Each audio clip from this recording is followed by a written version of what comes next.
D P او جہلم طارق عزیز سندھو کی زیر ادارہ تھانہ سول لائنز کے تفتیشی افسران سے تھانہ سول لائنز میں میٹنگ کا انعقاد۔ ذرائع علمگیر سے ڈاکٹر تصور حسین مرزا کی رپورٹ کے مطابق میٹنگ میں S D P O city circle, S H O تھانہ سول لائنز اور تفتیشی افسران تھانہ سول لائنز نے شرکت کی۔ دوران میٹنگ تمام تر سرکل ہائی کے درینہ زیر تفتیش مقدمات و نامکمل چلان زیر بحث آئے۔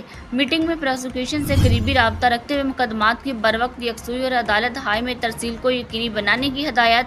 ایس ڈی پی او یقینی بنائیں کہ مقدمات کے چلان اندر میعاد 14 یوم عدالت ہائی میں موصول ہوں۔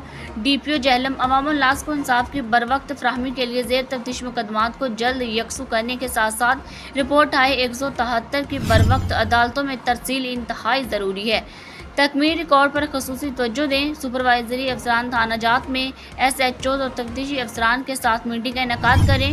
پینڈنگ اور روڈ سرٹیفکیٹس کی یکسوئی یقینی بنائیں۔ تمام تھانہ جات اور سرکل افسران کی کارکردگی کو روزانہ کی بنیاد پر مانیٹر کیا جا رہا ہے۔ اچھی کارکردگی پر حوصلہ افزائی جبکہ ناقص کارکردگی پر باز پرس ہوں گی۔ ڈی پی او جہلم طارق عزیز سندھو کی گفتگو۔